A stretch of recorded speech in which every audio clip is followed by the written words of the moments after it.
มรีบสู้พวกหมายบองปอนบ้าថ្ងៃនេះខ្ញុំមកណែនាំរុក្ខជាតិថ្មីមួយទៀតហើយបងប្អូនបាទរុក្ខជាតិនេះមានឈ្មោះថាផ្កាម៉ោង4ឬផ្កាយួនបាទប្រភេទផ្កាក៏ជាឱសថបុរាណមួយអាចជាបាលជំងឺដល់ប្រកាយស័ក្តិសិទ្ធិផងដែរបងប្អូនបាទផ្កាម៉ោង4ឬផ្កាយួននេះខ្ញុំដកស្រង់ចេញពីសៀវភៅឱសថរុក្ខជាតិកម្ពុជាដែលទទួលស្គាល់ពីក្រសួងសុខាភិបាលពិតៗផងដែរបងប្អូនបាទមុននឹងខ្ញុំជម្រាបប្រាប់ពីលក្ខណៈនិងការប្រើប្រាស់និងការព្យាបាលបាទខ្ញុំសូមជម្រាបប្រាប់បងប្អូនផងដែរបាទរុក្ខជាតិនេះមានការហាម5បាទមួយចំណុចផងដែរការហាម5ពីការប្រើប្រាស់នេះខ្ញុំនឹងប្រាប់នៅចុងវីដេអូបងប្អូនបាទ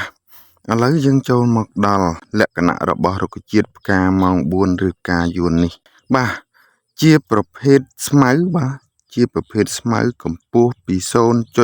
0.2 ទៅ1 ម៉ែត្របាទដើមត្រង់បែកមែកនិងមានថ្នាំងធំបាទចំណែកស្លឹកបាទស្លឹករាងដូចបេះដូងបាទស្រួចចុងដុះទាល់តងរលោងបាទផ្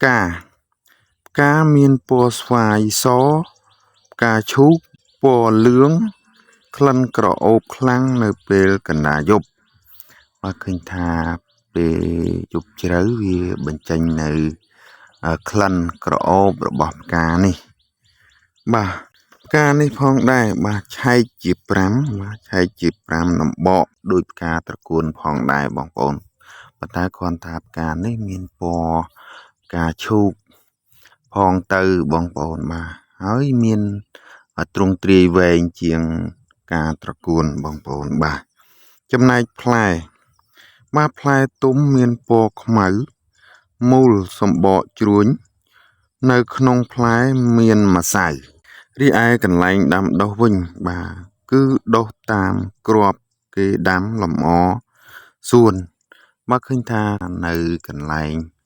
ណាដែលមានដើមនឹងហើយមានគ្រាប់វាជ្រុះមកគឺដុះកន្លែងហ្នឹងតែម្ដង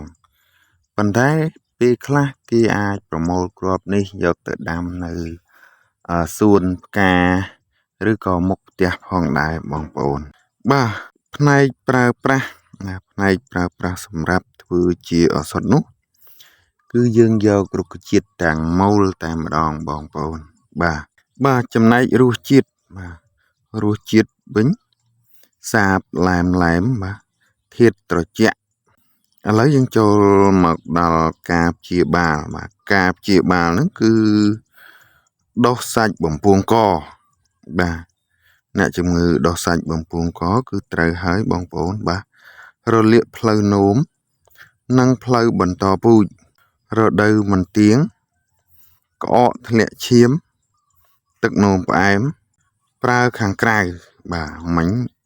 ជាលក្ខណៈនៅខាងក្នុងបងប្អូនបាទឥឡូវយើងប្រើខាងក្រៅបាទរលាកដោះបិទបោសបិទតអក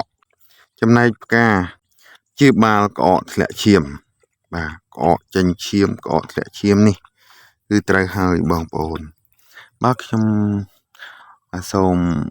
ឲ្យបងប្អូនមុនប្រើយើងត្រូវលាងទឹកឲ្យស្អាតរក្សាអនាម័យព្រោះថារុក្ខជាតិរបស់ខ្មែរយើងដុះនឹង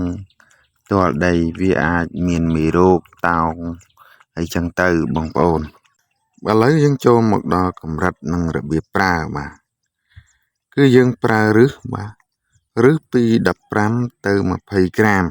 ដាំទឹកផឹកឬ6ទៅ16ក្រាមដើមស្រស់បុកបិទខាងក្រៅ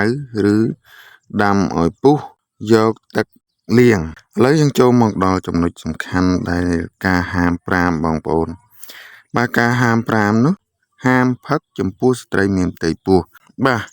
រុក្ខជាតិនេះមានតែប៉ុណ្ណេះបើពេញចិត្តវីដេអូរបស់ខ្ញុំសូមជួយចុច like និងចុចសញ្ញាជាឬក៏ subscribe និងរូបកណ្ដឹងអ្នកមួយផងបាទបើមានកំហុសខុសឆ្គងដោយប្រការណាមួយសូមខន្តីអភ័យទោស ដល់រូបខ្ញុំបាទផងបាទសូមអរគុណ